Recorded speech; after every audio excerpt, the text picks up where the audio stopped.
everybody, welcome to another edition of Metis Warrior here with Timothy and Alexandria. Hello everybody.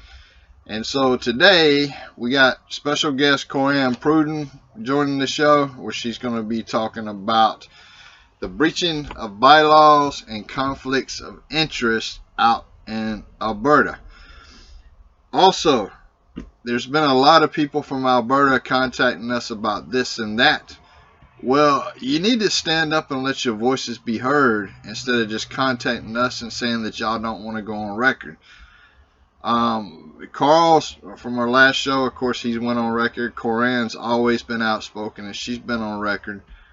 And we need more people like Carl and Coran out there that will actually speak up, let their voices be heard, and speak up against what they don't like about what's going on in their Métis government. And you know what, folks, what we're going to be talking about today, Timothy did mention conflict of interest.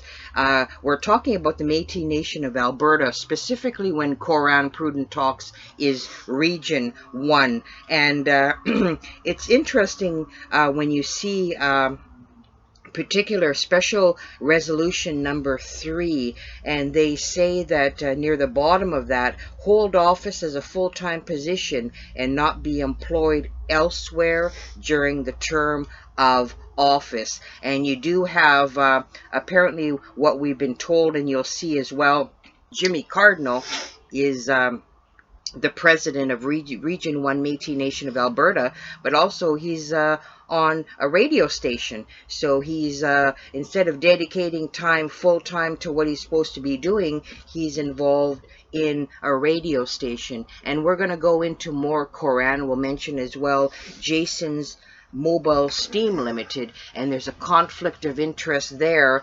And it's interesting when you look at the corporate non-profit search in regards to Jason's Mobile Steam Limited. Region Vice President is Jason Ekeberg, and he's also involved in the Métis Nation of Alberta. So, you know, they were so bold as to put stuff on Facebook about how Jason's custom mobile steam intertwining with Region 1 and Region 2 in the Métis Nation of Alberta.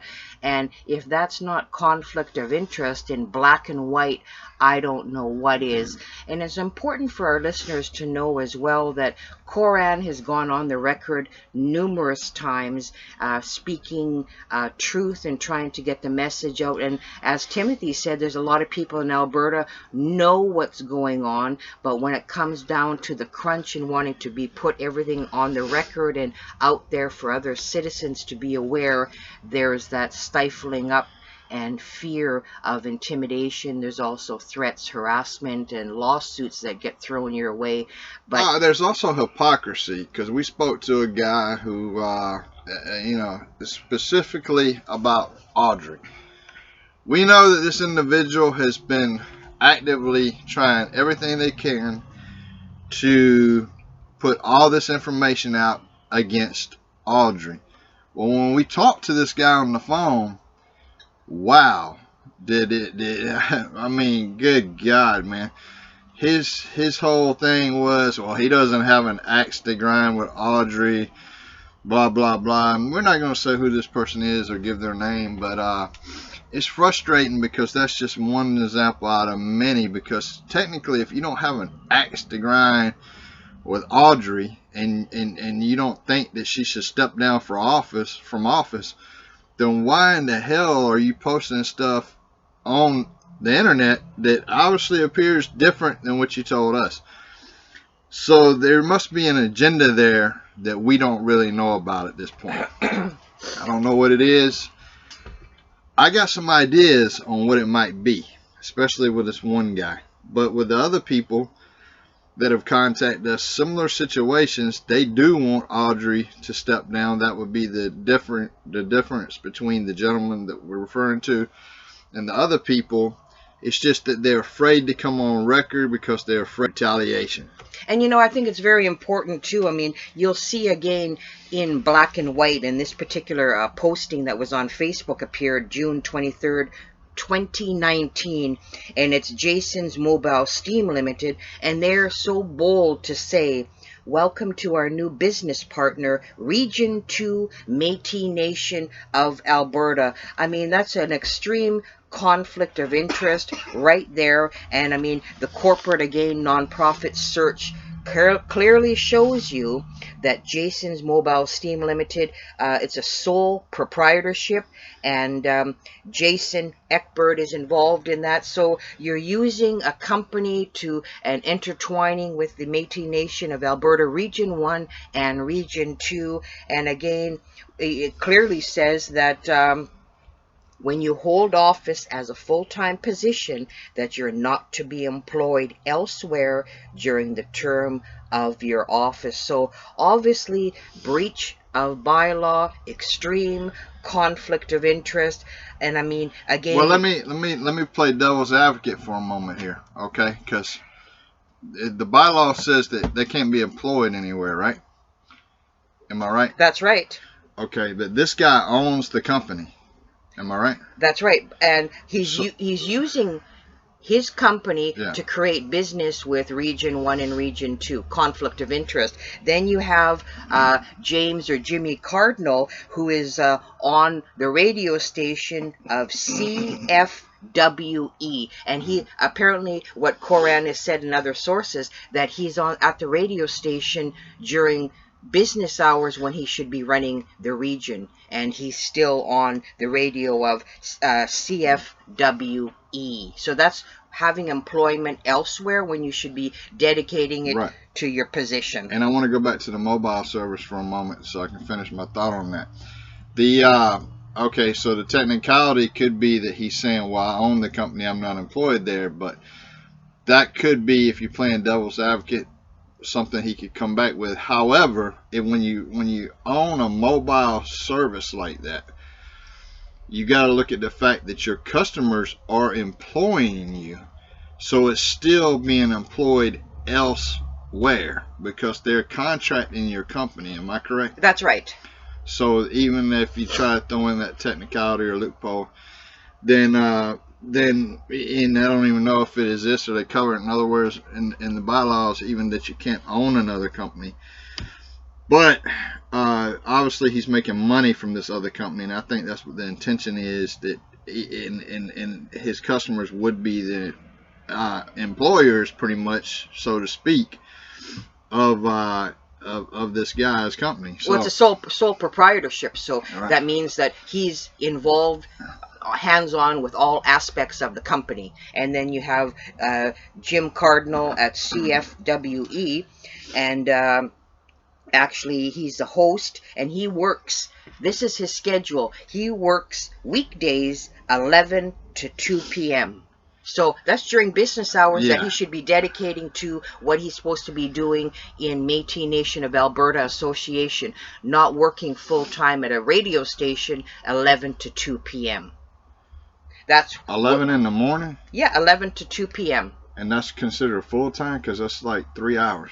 Well, it don't matter. He's still dedicating time on there Yeah. to working, and it says that you have to be not employed elsewhere. That's in Special Resolution number 3, not employed elsewhere during the term of your office. So that's employed Right. elsewhere. Right, and I agree that they should be focusing on their office.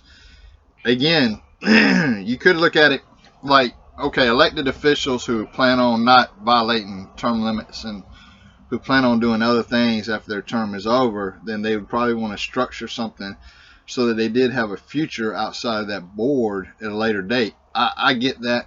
I understand that. However, once you sign on to be a board member for an organization that says that you're not allowed to be employed, then granted, you should not be employed, because that seems to us like you are breaching the bylaws, and again, it's a conflict of interest. Conflicts of interest going on there, and yeah. So I mean, I get the complaints that we're hearing about that for sure, but I also see it from the other side where people may want to set up something for the time when they leave the office, when they leave the board. But again, if you agreed to serve on the board, and the bylaws state that you cannot be employed anywhere else, then it is unethical for you to do so. 100%, you shouldn't do it. but I do get the reasoning behind why they may want to do that. And it's been alleged too by our sources, again being alleged, that Audrey Portress is going to communities and passing the Constitution very quickly. And once she's done that, it's been alleged that the bylaws won't apply. So this is what's been going on, trying to push passing the Constitution very quickly. So these are all allegations at this particular time on what Audrey's doing, and there. And let's not. And here's another factor that we need to keep in mind too when we're talking about Alberta. The MNAA is a sinking ship. Okay, it's a sinking ship because of Audrey. We understand that that's a sinking ship. So can you imagine sitting on the board of a sinking ship, knowing that this president is not going to step down? What the hell are you going to do, man? I mean, you know, the citizens are demanding accountability, honor, courage, and commitment to do the right things. But I mean, if you are a board member in the MNAA and you realize that this president's not going to step down, obviously we hope that she gets voted out very soon. And there's a fresh president that comes in there.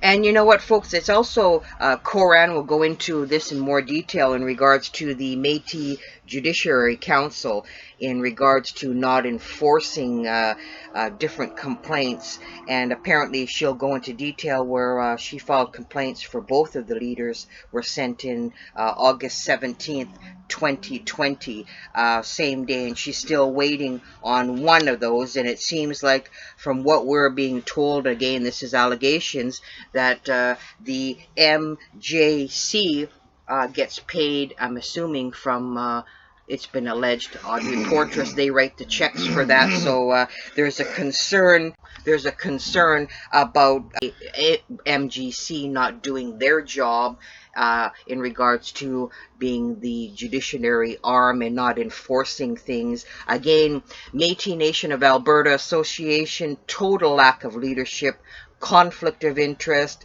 the lack to abide to internal governance, abuse of bylaws. Abuse of bylaws and the conflicts of interest should be enough to remove people from the board, because you need people that are going to be accountable, that are actually going to adhere to the bylaws. And you can throw out every excuse that you want to on this, and this, but at the end of the day, I'm going to say this: the courage and commitments to do the damn right thing.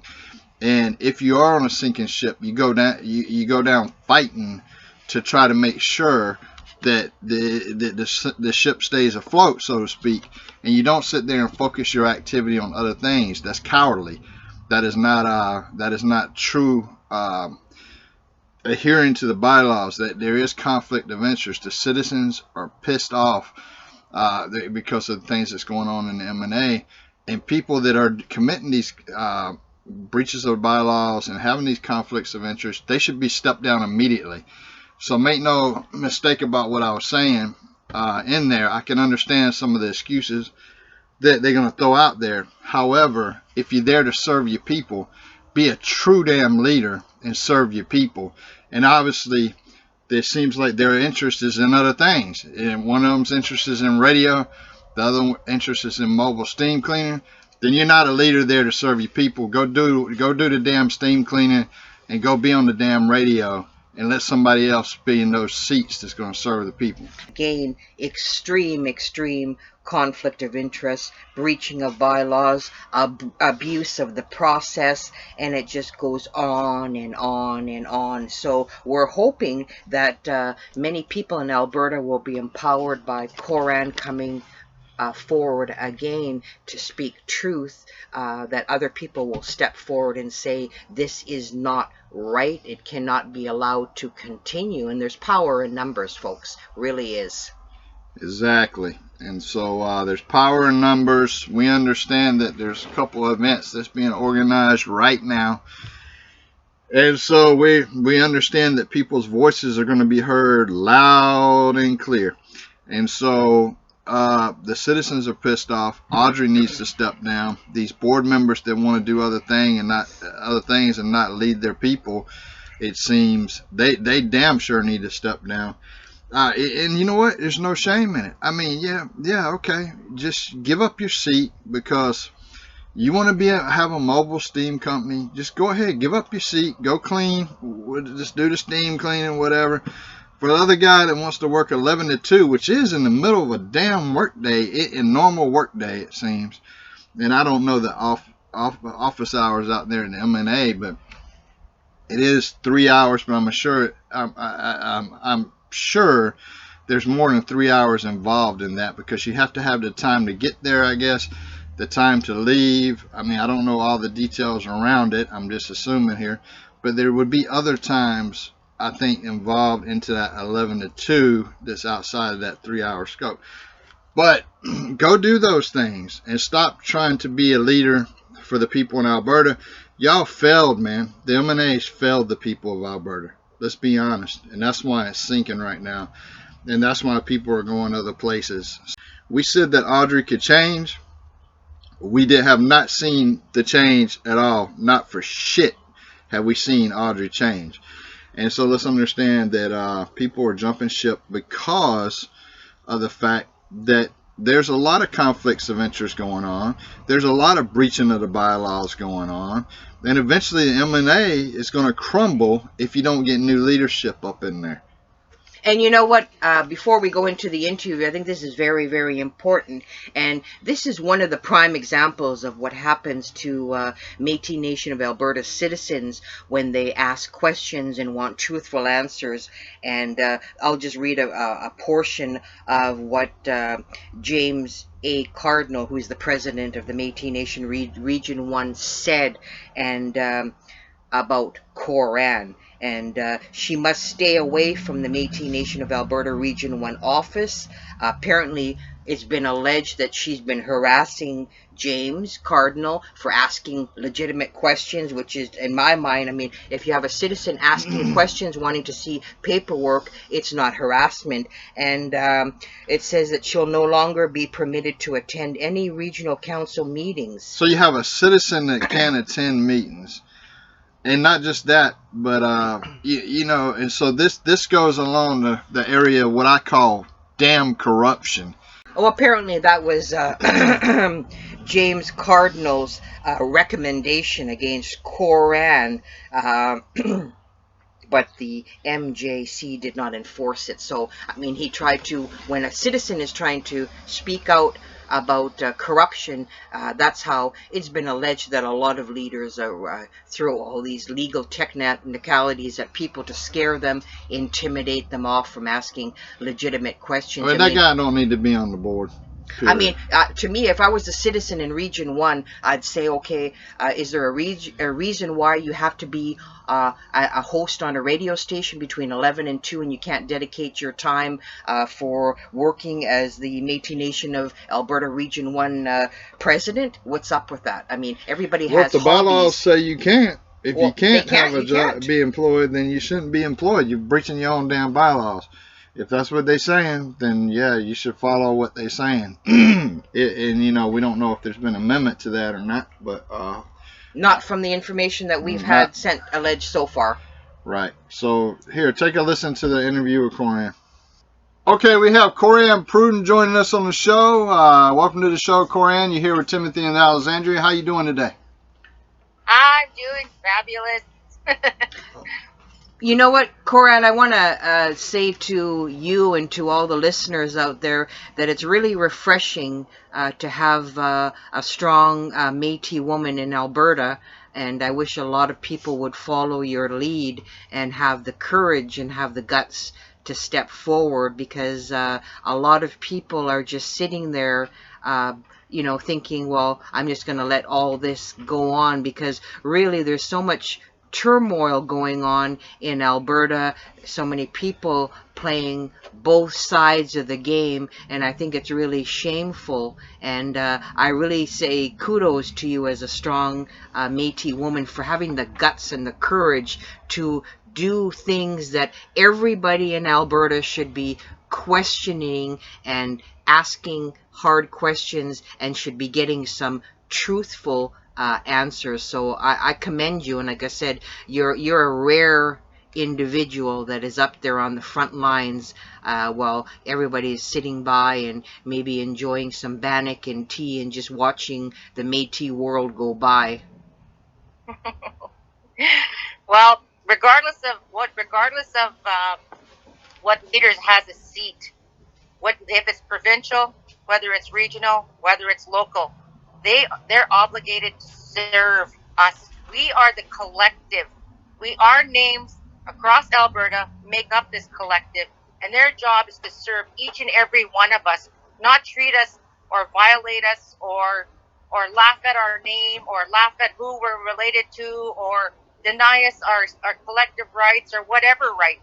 We have a right to hold these leaders accountable and for them to show us transparency. November the 6th, 2018, after elections, our regional leader, Jimmy Cardinal, promised us transparency and accountability.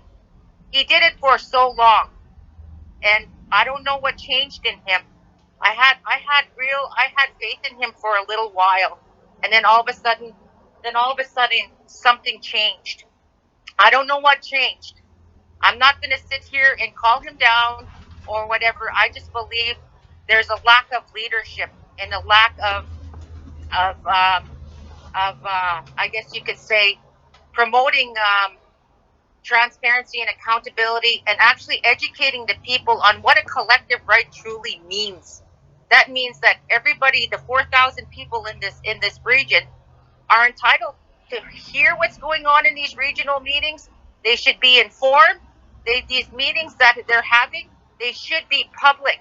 Our minutes should be public. This is a public entity. This isn't a private entity. This isn't a dictatorship. This is about collective rights in Alberta, and that's where I stand. Like I'm not gonna sit here and say, oh, it's just a lack of leadership, and that's as far as I'm gonna take it. But I have, like I said, I have information here that I want to share with Alberta, and I'm not, and everybody knows what happened to me prior years. Last election, I was sued because of basically defamation and character and whatever else. However, the thing is, what I stated was actually true because Audrey Putra did do the accounts, and she found out that there was millions of dollars that were misused and misrepresented. And now the court case that's happening with Joanne Powder, that's coming out as well next year. So there was no fabrication, and there was truth there the whole time. It's just that I didn't have the evidence, and I didn't have a very good lawyer. And I wish I would have. I wish I would have had that at that time. But I'll take responsibility, live and learn. But I'm going to do this again, but I'm going to do it the right way. Right. And I'm going to talk about the bylaws, the breach of confidentiality, the conflict of interest, the abusive process about these collective rights and how important they are to us. These leaders aren't here to dictate who we should be or who's going to get what or how to serve justice. The thing is, our Metis Judiciary Council is arm's length to the provincial council. She pays their checks. She decides when they meet. When I put my complaints in August the 17th, I put both in at the same time. One was rendered a decision. There was the decision was made final. They're allowed to breach bylaws. They're allowed to do whatever the hell they want. You know why? It's because the provincial council has the authority to do this, and then there's no justice. As long as they're in arm's length, there's no justice. You could tell that our MJC is flawed, and it doesn't matter who is the representative of Region 1. They're cousins. Everybody's related around here. Yeah, that's nepotism. Everybody's playing blind. That's nepotism, and the fact that you speak to there's no transparency.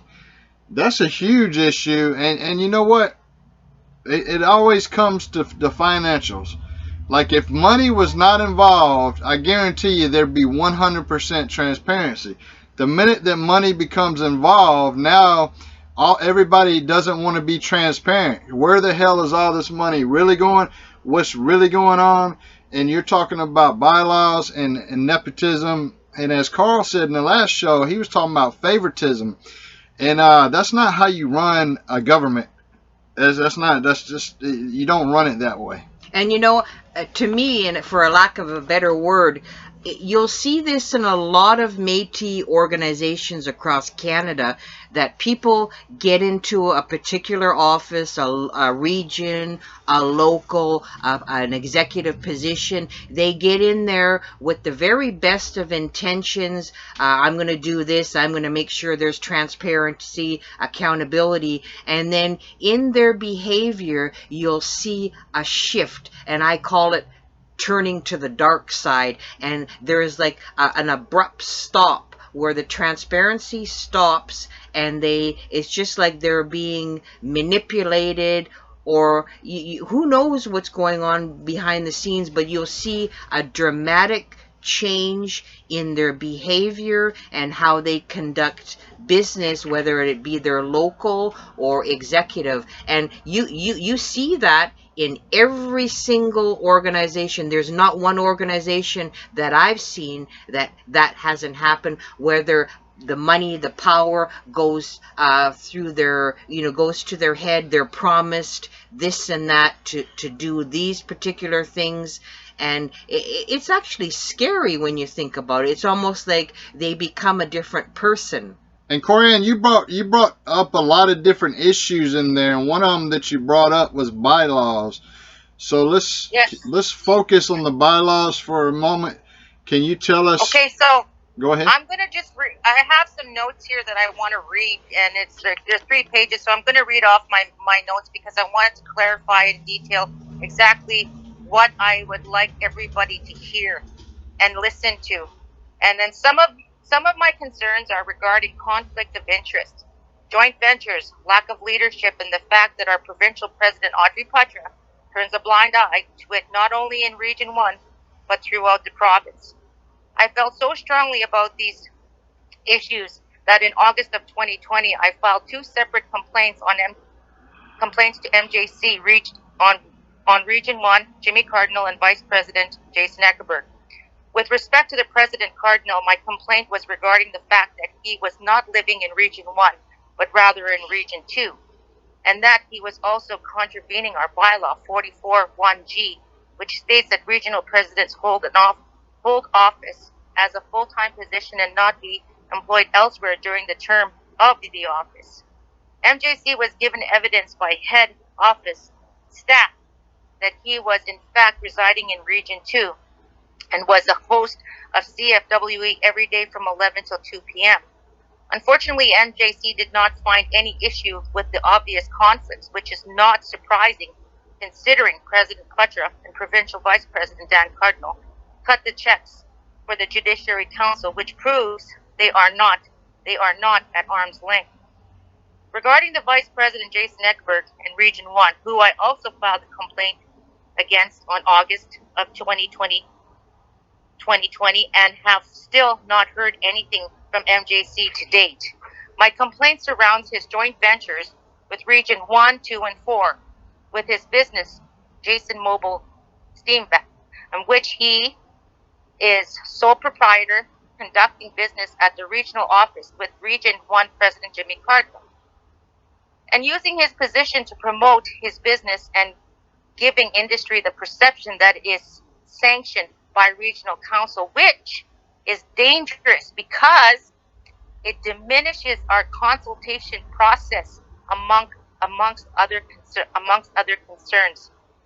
However, my biggest concern is the fact that Region 1 leadership refuses to allow our president of Local 2097, Lac La Biche, Brenda Burke-Stratachuk, a seat at the table, because I believe it has to do with the fact that in December 10th of 2019, our president Brenda made a motion at a regional council meeting to terminate joint ventures that our Region 1 President Jimmy Cardinal signed without our knowledge with Jason Mobile Steam, a company owned by Region 1 Vice President Jason Ekeberg, and that's the sole proprietor. It's not a collective business. It does not belong to Region 1, and it's not an MNAA collective business. Let's make that clear. Since the time of Region 1 leadership has barred her from attending regional council meetings in her capacity as president of Local 2097, secretary of Region 1, and citizens of Region 1. Brenda made an appointment to view the books because she was also signing authority, and they called the police and RCMP on her. Brenda also reached out to the President Patras, addressed the abuse of our bylaws, but she stated that because it was member on member, she could not help, which is a lie, because she also helped others with lawyer fees, including myself, Region 1 leadership, and non-members. And in October 2020, our local wrote to Provincial Council to address the contravention of our bylaws, bullying, lateral violence. Council and I went into camera and came out to say the Region 1 stated it was illegal, and we haven't heard anything to date, nothing. Also in October of last year, Brenda met with the national leader of women of the Métis Nation, President Melanie Omihu, in regards to assisting us with upholding justice and women's rights, but we have not heard nothing to date. Not surprising, since Melanie is the treasurer of Region 4, of which her sister Tracy Fidel is the president, and Region 4 has a joint venture with Region 4 as well. And in December of 2020, we filed a complaint with Metis Judiciary Council, but our local has heard nothing to this date. And that's all I got to say to that. So, Coran, just for our listeners here, because I've read and I've seen so much information, okay, so you're saying in the bylaws and everything that if you're elected to a position, just so I can break this down to our listeners, that you cannot hold employment elsewhere. So Jimmy Cardinal works at a radio station, and he doesn't live in the region he works through. Is that correct? That's correct. So, I mean, that's a breach right there. So he's working at a radio station, and that's a breach of the bylaw. And then I seen, is it Jason's Custom Steam? Jason Mobile Steam. Jason Mobile Steam. I've seen the corporate searches where it's a sole proprietor. So, and I actually seen stuff all over Facebook where they're boasting Region 1, Region 2. So that's pretty ballsy. That's a conflict of interest there, where you have somebody that is a sole proprietor of a business intertwining with their region. I mean, to me, it's a slam dunk. It's a conflict of interest, breach of the bylaws, and here they're getting a pass. So why are they getting a pass? Because you're saying that the checks are cut to the judiciary system through, I mean, oh my God, I mean, how corrupt can you get? Well, this is the thing. In the past there was a conflict of interest that was taken to court many years ago in 2007. That's Bouchard, right?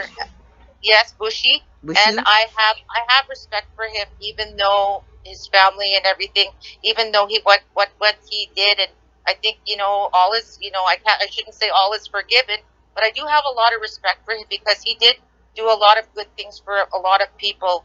And he was a good leader. Unfortunately, some of the things, like I said, people change. But there with this court case that when he was taken to court, it was more or less he was in conflict of interest of the bylaws, and Audrey took him to court, and the MJC bylaws won the case. So why is this allowed? Why was Ricky reprimanded, and there was consequences where all this stuff happened, but here is our vice president doing the same thing, and our provincial is closing her eyes. Why was it not good for this guy to do this, but it's okay for this guy to do this? What kind of game is this? And what I'm seeing here is that a lot of our people are starting to be we were used in so many ways. We're used as pawns. Oh, we'll just feed a couple $100. You'll do our dirty work, and we'll pay your hotel, and we're just like paid. We're paid off just to do dirty little deeds. How come we're not valued? Like I put myself in harm's way this last election, because I felt what was happening was wrong. There was abuse of collective rights, and I didn't have the information. I didn't have the knowledge at the time to expose all this stuff. Well, it came out anyways. The truth did come out later on, and it was brought out. It's just that why, after all this stuff, we show loyalty, we show Métis integrity, we walk the path of serving this community, we walk the path of trying to be loyal to our leaders, and they throw us under the bus.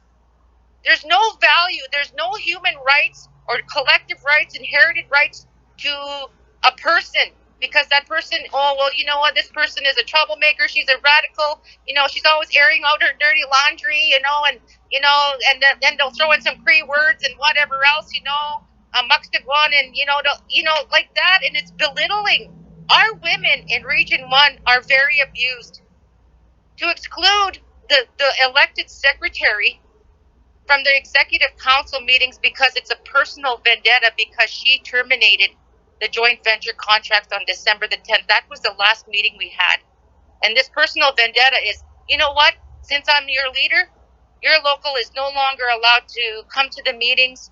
We're going to do everything we can to destroy who you are as a woman. We're going to belittle you. We're going to laterally violate you. We're going to do whatever it takes. But you are not allowed, as a member, as a president, as a woman, to speak your mind and hold these people accountable.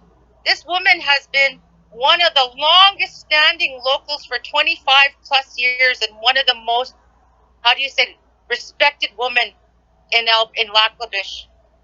She would give you the shirt off her back. She's one of the most honest people, and they say she's disruptive in meetings. You know what? The reason why they don't like her is because she holds them accountable. We do not have a treasurer. We don't have a secretary. They don't have executive council right now. But I find this disturbing, Coran, because you're talking about how the women in Region 1 are being disrespected, lateral violence, lateral damage.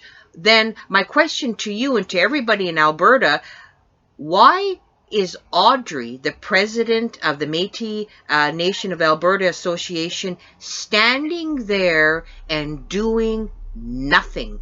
Why is she allowing all this to happen? That court case about conflict of interest, okay, that was done. So like you said, why aren't these individuals that are breaching the bylaws, that having other employment and all, why are they getting a pass? Like there's something real and diabolical going on behind the scenes. And like I said, what is the president of the Métis Nation of Alberta Association doing? Well, she's doing nothing in regards to that, but I mean, well, she says, oh, there's nothing I can do. We inform her. Nothing we told she can her do? These things. There's nothing. She said there's nothing she can do because she can't get involved, or she can't. This is what she says to us. She can't get involved? No, that's what she told me. She's the president of the Métis Nation of Alberta Association. She's been in there for over 20-some years. If she's telling her citizens she can't get involved, I don't know why she's still there and why people are still electing her. Like I said, there is something sinister going on behind the scenes in Alberta, and I think every citizen out there should be opening their eyes and wondering why she's giving certain individuals a pass. So if there's nothing she can do for her citizens, what is she there for? This is what she tells. This is what she had stated to me. When we, after the election there, we wanted a forensic audit. We honestly wanted a forensic audit. They had a meeting. Oh, it's going to cost $350,000. That's too expensive. And I sat here thinking, well, you know what? our region, they misused and misrepresented our region by millions, and here you're concerned about 350,000. Do the forensic audit, for Pete's sakes. Why couldn't they hold these guys accountable that were misusing these locals? None of that collective money was brought in to socially or economically develop any of these locals. That's the problem. Since these guys got away with it the first time, that's why these ones, they are thinking of, well, you know what? Nothing was done. Nobody's going to do anything. Look at their Metis Judiciary Council is pretty much at arm's length. There's nothing they can do. So really, blind eyes. You know what? It's just like, it doesn't matter what happens to our women. It doesn't matter what happened to the citizens. We're just going to close our eyes and, you know, not say a word and just pretend like it never happened. Oh, well, buy time. And, you know, it's okay. We'll wait a year or so and it'll all go away. Buy time for what? For what? Because, you know, as it's been alleged, there's a lot of rumors, a lot of speculation that since the Manitoba Métis Federation withdrew from the MNC, that they're going to, it's speculated, and this is just alleged, that they're going to have their own national organization where they're going to have an organization, Manitoba, Saskatchewan, and Alberta. So is Audrey just going to sit there and just let everything all go down? You know, where we're sitting, I'm sitting and I'm listening to so many people jumping the fence. Some people are gone to join the other people, and then we have our leader, you know, in Region 1 office telling citizens that are calling in for, you know, programs and services, oh, don't associate with those people. They're with this so-and-so. And I'm thinking to myself, really? But you don't even talk to us. You don't even communicate. We haven't had a regional meeting since December the 10th. But you can go and speculate and say, oh, so-and-so is with this person. I'm sorry, but I don't care if it was $400,000 or $500,000 or $200. I would not jump fence. I'm loyal to the Métis Nation of Alberta and the betterment of the people. And I know we can have better. I know we can have transparency and accountability.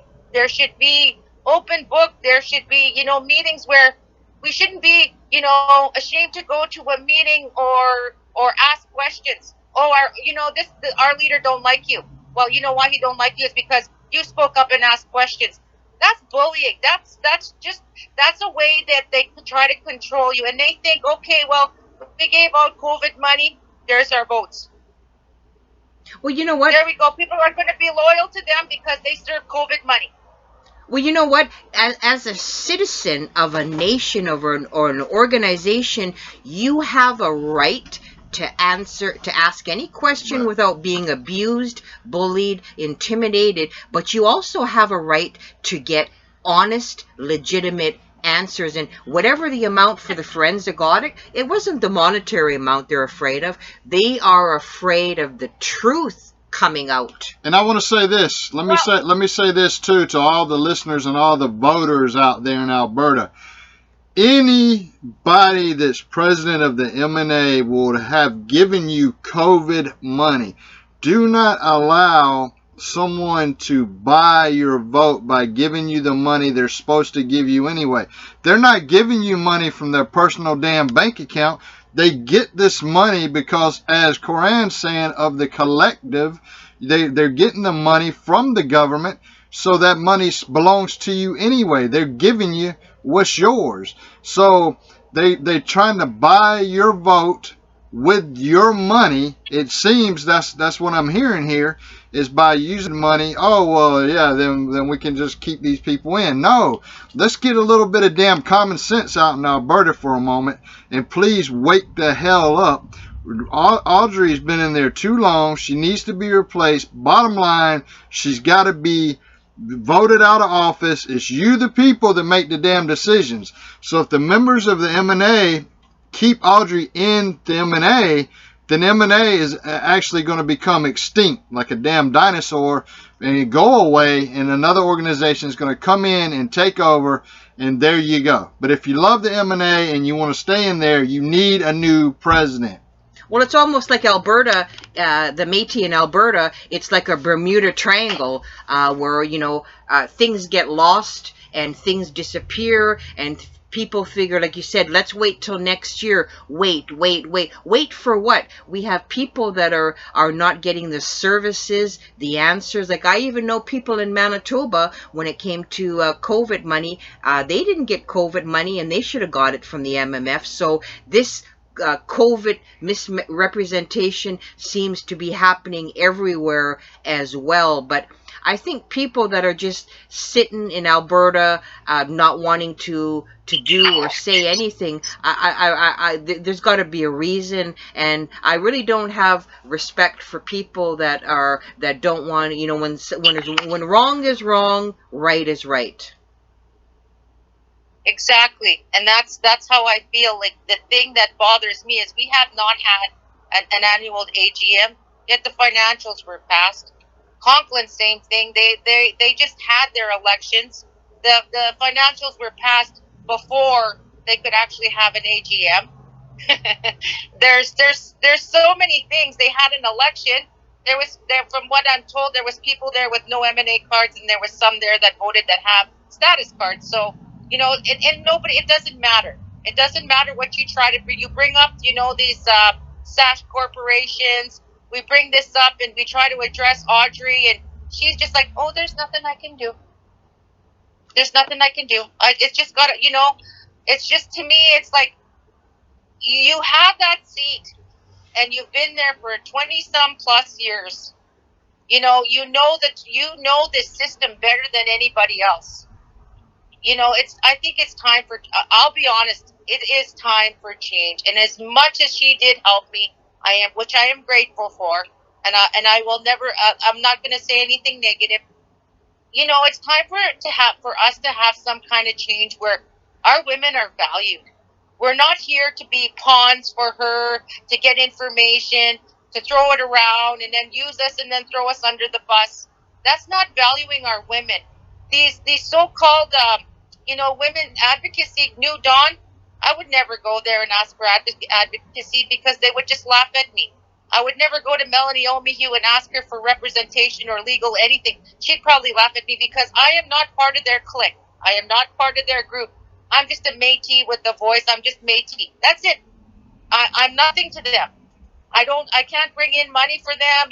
Our names are used. My family's names are used. I have Métis script. I have all that information. But you know what? It doesn't matter. It doesn't matter to them. What matters is the consultation, the money you can bring in, and how much money you can bring in, and but I haven't seen nothing developed in here in our region. No economic or social development. Sure, there's some seniors are getting little shacks, little shacks for houses, but really, is it really a house that these elders wanted? Did they even ask them? They are the women in Conklin are, they're building houses over there, but they're smaller, little, actually really nice houses, don't get me wrong. But who's all going to get these houses? Is it going to be the leaders' friends? And then Gracie and her sisters are going to be left out on the loop? Like, there's a lot of nepotism, and it's all about who does more for these leaders. Are you loyal to me by, you vote for me? I'll be loyal to you. As long as as long as I got your vote, you'll get whatever. But I won't be loyal to any of that. I'm loyal to the betterment of the people. I come from a legacy where my grandparents couldn't be bought. I'm not going to be bought either. My birthright is Métis, and this is what they're denying us women. They use us, exploit us, and then throw us to the curb. And then once they're done with us, they sit there and laugh at us. Yeah. And that's how I felt. This is how I felt ever since last election. I'm one person out of all Alberta that only had the balls and the courage to stand up to other people. But you know what? It didn't. Why did I do it? Now I'm sitting here thinking, why did I even help? Why? If this is what I'm getting in return, I don't get anything. I'm not asking for money. What I'm asking is for fairness for the collective, not just the leaders, cousins, brothers, and whatever else. I'm asking to serve the whole damn region, not just your family. That's a good leader. And serving, actually going out and having coffee with your people, meeting with them, not sitting in the office. You know how that office works? You have to ring a doorbell in order to go in there. Oh my God. And I understand COVID. I understand about COVID and the rules, but that's subsiding with time. Yeah, and in my heart of hearts, there is no value for our women. There is no value for unless we're associated to these leaders, unless they can get what they want from these women, or what they can get. What you can get from these people. It's not the human rights. It's not the collective rights. It's not the fact that you look at me. I went to MJC. I filed complaints, and the response was, "You're not allowed. You're not allowed around me. You're not allowed around my staff. You're not allowed around Region 1 office." For asking for justice. Then you know what? To abide to our bylaws. That's right, because that tells you right there that organization is corrupt. They're not doing the job that they're supposed to be. And like you, I'm never gonna kiss a leader's ass for a penny, for nothing, because I was born Métis, I'll die Métis, and it's not because I'm going to kiss somebody's ass. And I think, like I said, telling your citizens there's nothing I can do, that's not leadership. So that's not leadership in any shape or form. I don't know what that is, but it's certainly not leadership. And like I said, when our citizens or Métis people have been reduced to fight for scraps, that's not, we may as well be by what the colonial government did to us. We're having our own leaders treat us like the colonial government, and it's shocking that people are just allowing this to happen. And like I said, these bylaw breaches, conflict of interest, where it's so slam dunk, it's so simple, the evidence is black and white, but they refuse. And you had these people posting the stuff on Facebook about how they're aligned with Region 1, Region 2. I mean, are you nuts? Because they, it's because no matter how much truth you want, it's like the truth doesn't matter. There's no justice in telling the truth, because they'll find a way to just hide it, or will outvote you because these people are my friends, or affiliates, or whatever else. It's a loving, this type of thing. And to me, I sat there, at the assembly, and yes, I pay respect to everybody, and I do. I shook hands with everybody. It didn't matter who you were. That's the old ways. And I sat there, and I watched, and honest to God, to me, it's like there was. Nobody could ask anything. They would have been defeated anyways. They would have been defeated. There has to be change in some way, where there's going to be justice, and there's got to be a way where things are explained to us. You pass financials in a matter of 15 minutes. That's way too fast. When financials, it's how many years that with COVID, 2019, 2020, 21, but they were all read in 15 minutes. When we haven't even had an AGM yet since 2019, but those were still passed. Conklin didn't have one; those were still passed. It's like, even if we asked questions, they probably would have shut us up some way, somehow. It was so organized. Let's just put it that way. It was organized. So it was, and I knew they were going to bring in the draft of the Constitution, just the way the energy was in that room. Mm-hmm. But the thing is, I don't know. There's supposed to be 40-some thousand Métis.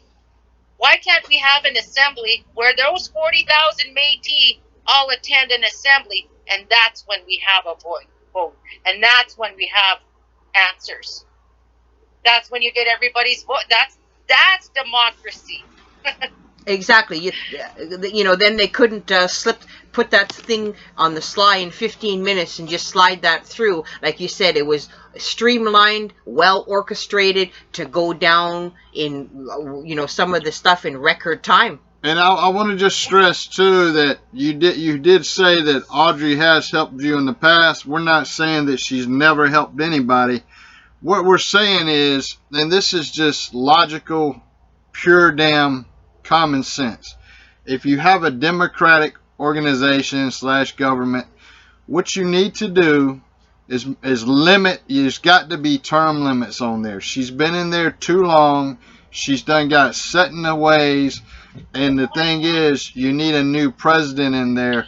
Now, we started doing these shows on the MNAA because citizens such as yourself in Alberta have contacted us and complained. They've seriously complained about a lot of stuff. We just hear it every day coming out of Alberta.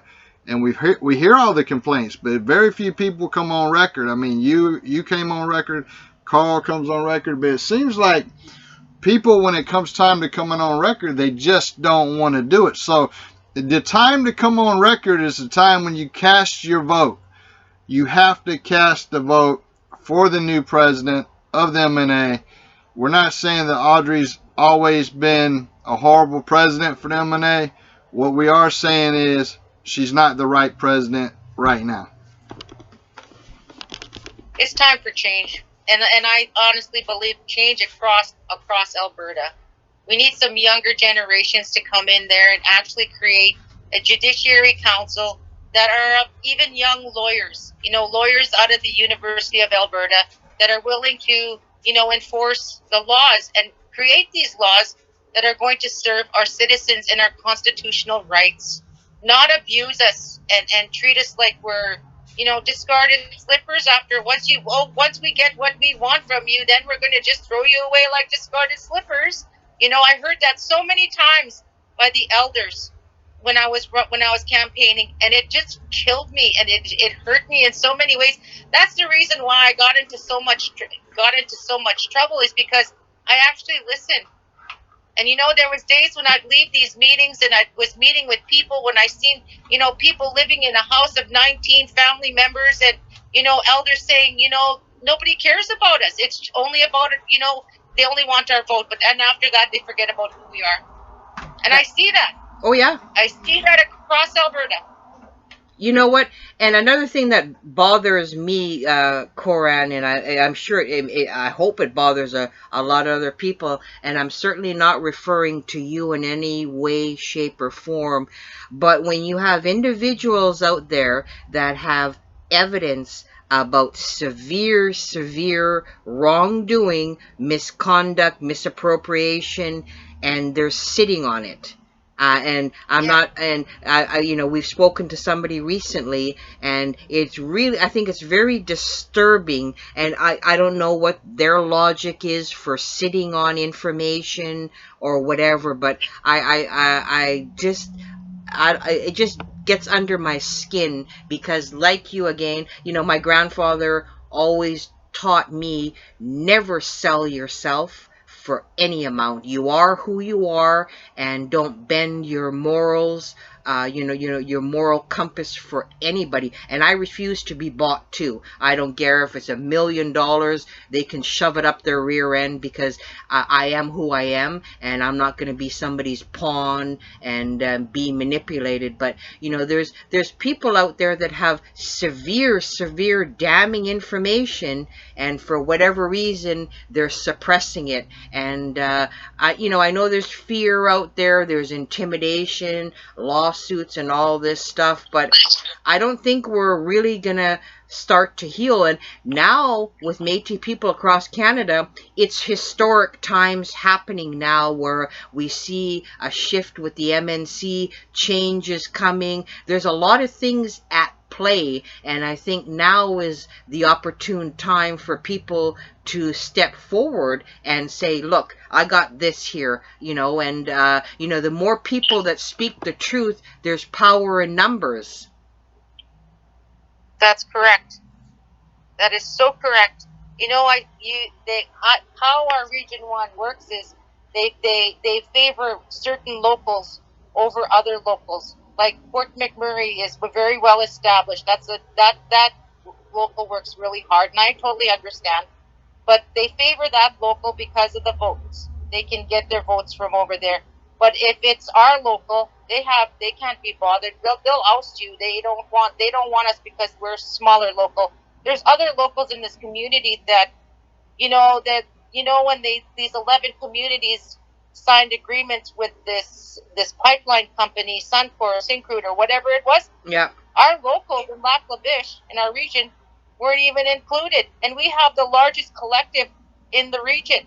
So why is that smaller locals, smaller subsets, and smaller communities with smaller collectives are signing, $40 million agreements, but here we are with 44,000, if not more, members, and we can't even sign that. There is something terribly wrong with our leadership. There's a lack of leadership there, and the thing that bothers me is, okay, are they playing both sides of the fence? Are they, jumping over here and jumping over there? What is their main? What is driving them to do this, to destroy our region? What is driving them to destroy our region? What is it? Money? Well, they have 2-3 jobs. There's no other Métis can do those jobs. Yeah, you know what? There's a severe undercurrent going on. I think there's just so much going on behind the scenes, and I think it's just like unwrapping an onion, and I think as the layers. Hold on, we had some feedback there for a minute. You must have had it on speaker. Yes, I did. Yeah, we're picking up the feedback. But all right. It's just like, when you're unraveling a rotten and moldy onion, and the more you unwrap it, the more it stinks. And that's what's happening here is that it just stinks. And, I think there's so much going on. If people were to really see what's really happening, I don't think they could really wrap their heads around it because it's just that dire. What I can't figure out is you've been so outspoken for the last couple of years about everything that's going on there. I just can't figure out why you are not president out there of the MNAA. So, for me, I ran. I didn't get in. It's because people just know people, and it's about who they know. It's not what they know. And I've been told by so many people that, yeah, they're a little intimidated by how vocal I am. And because of what happened to me, that, it kind of labeled me as a radical or a troublemaker or this and that. But you know what? I'll be honest with you. I speak the truth. I was able to provide the proof that, our region was misused and misrepresented by millions. I brought out the truth with other things that happened that I was being charged for defamation of character. That's going to court next year in June. So really, there was truth behind the truth. It's just that I wasn't able to provide it at that time. Right. Now it's all coming out. And the thing that bothers me was I wish I had the money for lawyers. Here is our, provincial hiring lawyers for our leaders to breach our own bylaws. Well, what about hiring lawyers to protect the women? So this way they can have a voice. So this way they can stand up against leaders that are violating the collective rights and our region. What about that? What about the misuse? Why can't we have a forensic audit? Come on, let's bring that all out. Bring it all out. Open the books to everybody so we can see what's going on. Show some transparency. What are they hiding? They hide behind the locked door at the Region 1 office? Where's your... I hate to say this, but I got more balls than that. Exactly. The only one that made money out of the region was the vice president, but not the whole entire region. Yeah, there's something. And I'm sorry, I'm going to say it because that's just how I have to be honest. I have to be honest. And when I'm approached or whatever, oh, don't talk to her. She's a troublemaker. She jumped the fence. I never jumped fence. I'm not a fence jumper. They saying that you're no, because if you would have jumped the fence, you'd already been in one of these other organizations. The thing is, they're saying that you're a troublemaker because you speak out against their lack of transparency and their violation of their own bylaws. That's right. Well, you know what? That's one thing that I did learn was the laws. I did learn the bylaws. I learned the governance structure. I learned that, even with Fort McMurray, they went to court for assertion. They couldn't get assertion because they're not a historical community. They're more focused on that local. But guess where the historical community is? 2097 Lac La Biche. Mm-hmm. How come they're not trying to get assertion here? But they'll go spend all that money over there. You know, you want to talk about history and Métis script. Well, the Métis script was provided already. Why aren't you focusing? And the reason why is because it's Brenda Burke's strategy.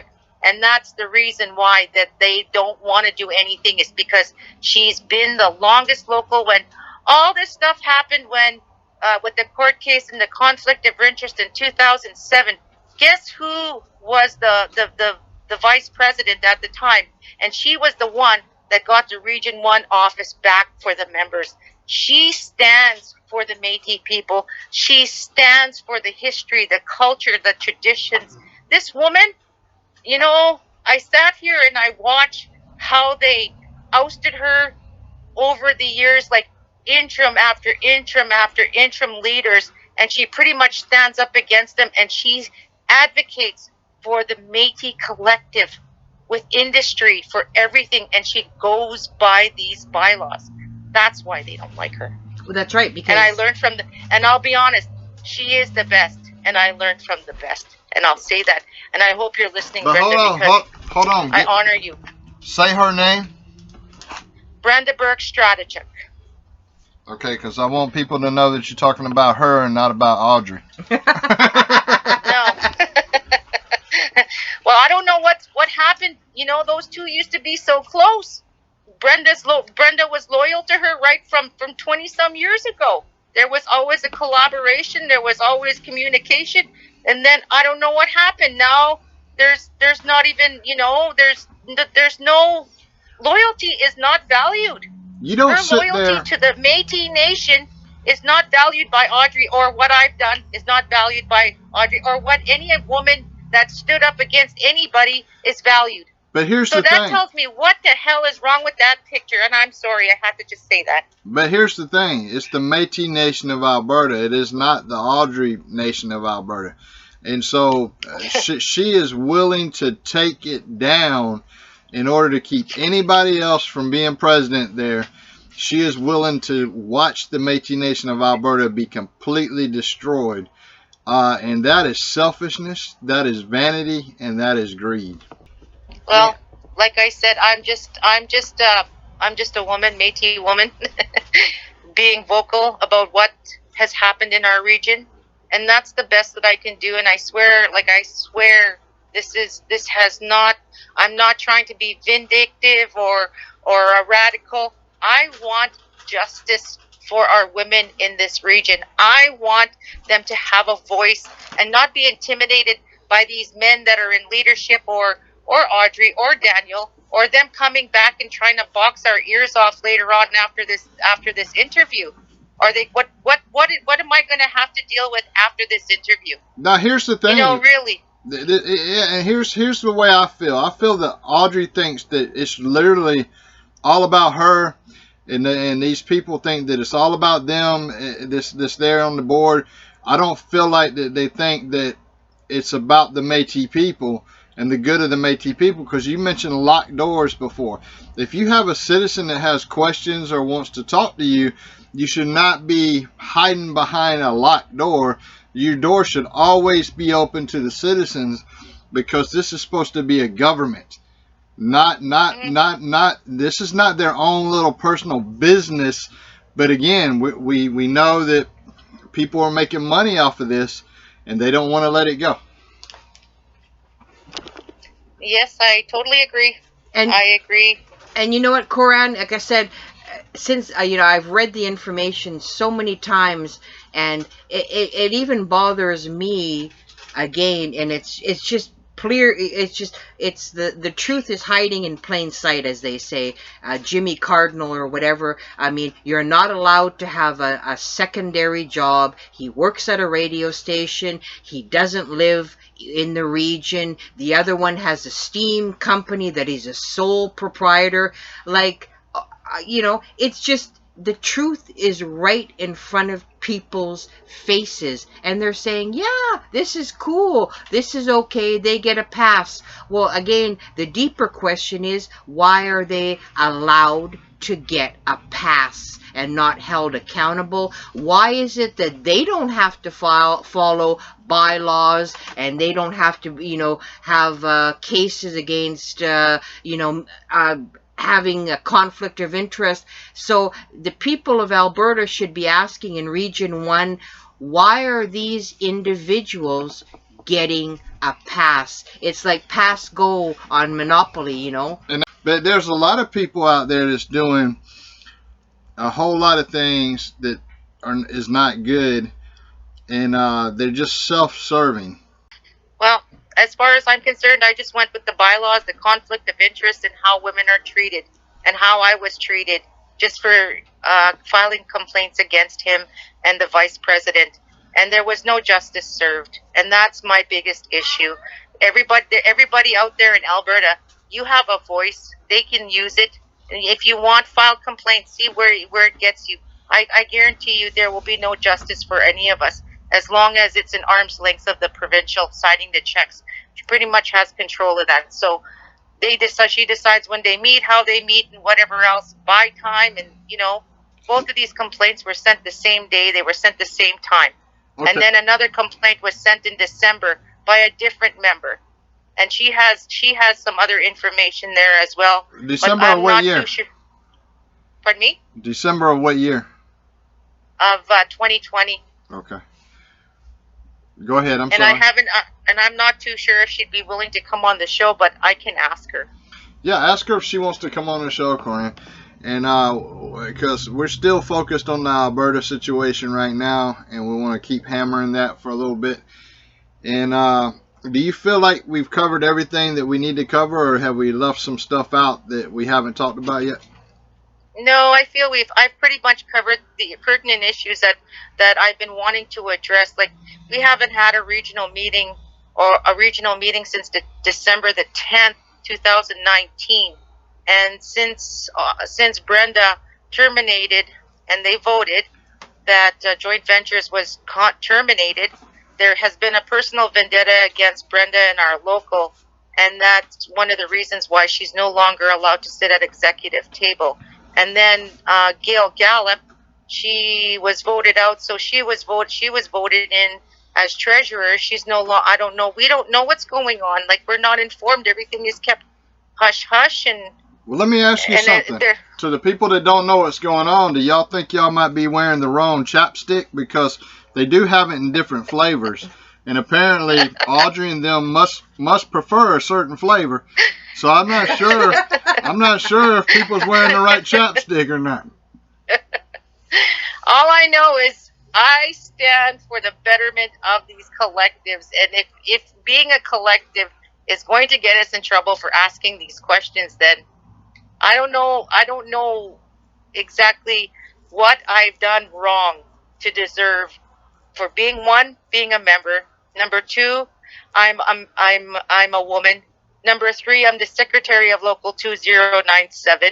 I'm not allowed to go to attend these meetings or represent our local. And it's discrimination, it's lateral violence, it's bullying. And no matter what I do, and since those people got into those chairs, I at first was really happy. I had no problem going there for coffee. Then all of a sudden something turned, and I don't know what it was. Maybe it's because we asked too many questions. Maybe it's because I'm very influential with people, and people know that I will do something about it. And you know what? Regardless of how I'm reprimanded after this, I don't know. Maybe they'll try and sue me too. I don't know. No. But if they do, then. But if they do, you'll hear about it. For what? What would they try to sue you for? You haven't said anything in here. You're a citizen of the MNAA. You have a right to complain against your government there in Alberta. You have every right to do that. And I think a lot of people fear stuff like that, and that's why they don't want to come on record, because you mentioned exactly what it is. Bullying. They're afraid. It is extreme bullying.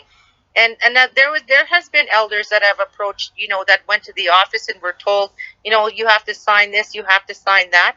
I hate to say that. I want people to understand that the bylaws supersede the policies and procedures and oath of confidentiality. The bylaws run.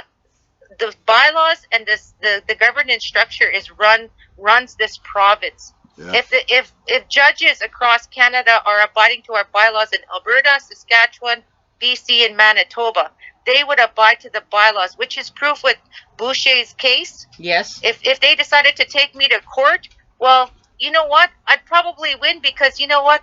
I would be able to explain how these bylaws were breached, and be able to show who was engaging in breaching and how they breached them. Well, you got a right to speak out against your government. I think people listening need to understand that. They have a right, because this money that the government gives the Métis Nation of Alberta, let's understand, that is the Métis in Alberta's money. That's whose money it is. It's not Audrey's money. It's not these people that's sitting on the board's money. It belongs to the Métis people. And they're dealing with your money. You have a right to ask questions. You have a right to demand answers. You absolutely have that right without fear of them threatening a lawsuit on you, because that's a bunch of bullshit. And they shouldn't be able to do that. And if people were in their right mind out there, they would have put you in as president, because my whole thing is, you need somebody that's going to speak out and be transparent. You are the one individual in Alberta who's constantly, for the years that we've known you, you've been transparent, you've been speaking out, and you've been vocal about a lot of things. And we don't need a president that's going to be not transparent and is just like Audrey. We need something fresh and different. And so, yeah, I don't know. I hope to hell when the election comes that there is a new president. And I mean, the problem they have with you is that you're a threat. You're a threat to their tiny little kingdom there.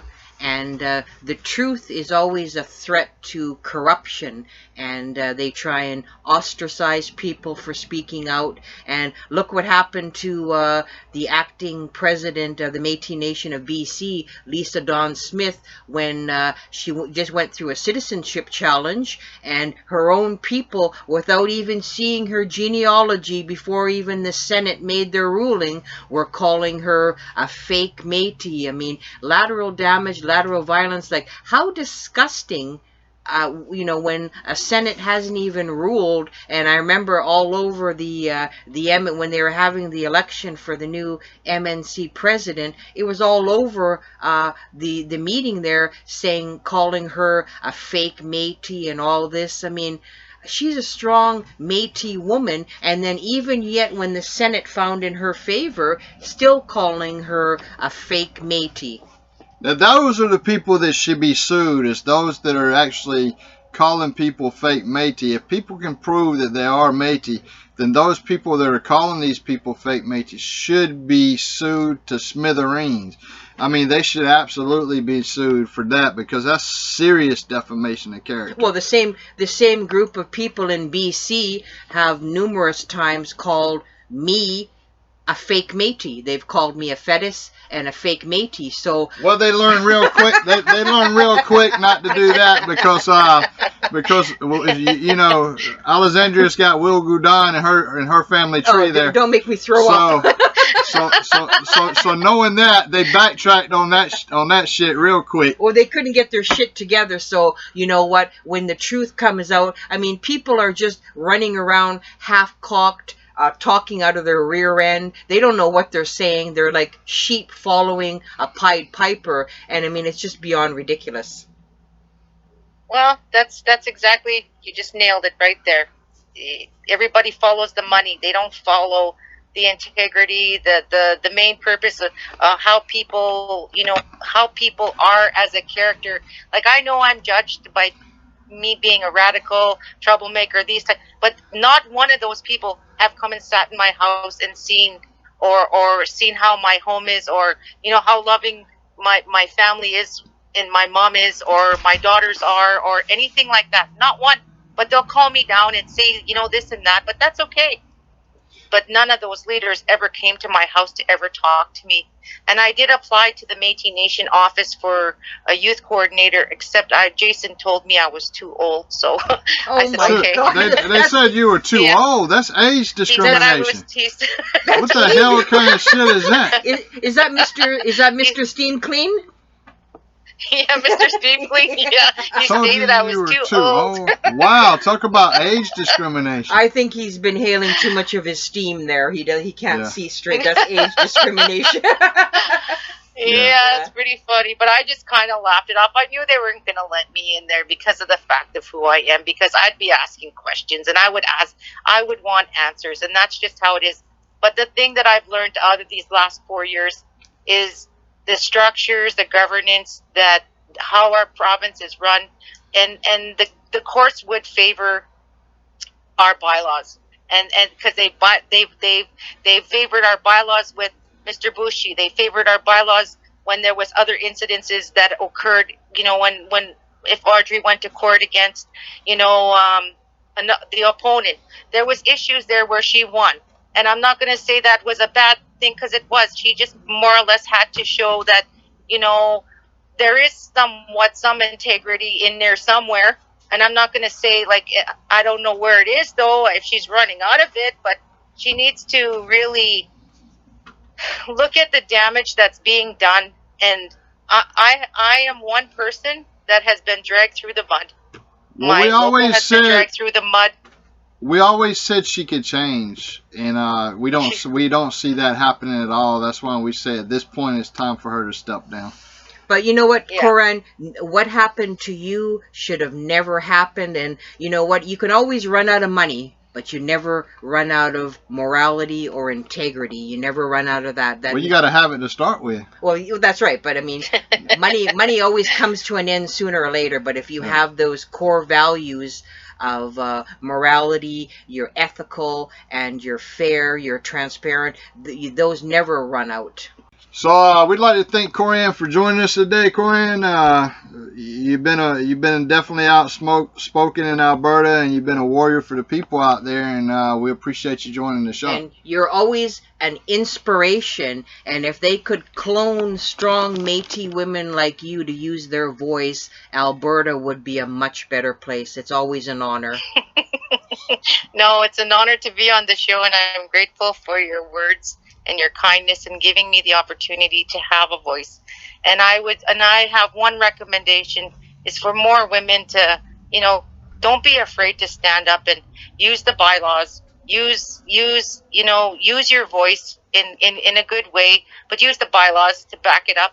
And let's see where this goes. But like I said, there is no justice with the Metis Judiciary Council. It's flawed, and it's in arm's length of the MNAA. So they signed the checks, so they decide who gets reprimanded. And as far as I'm concerned, that's not justice. That's not democracy. No, that's it's dictatorship. Not. Exactly. Yeah. It is dictatorship. Well, thank you for joining.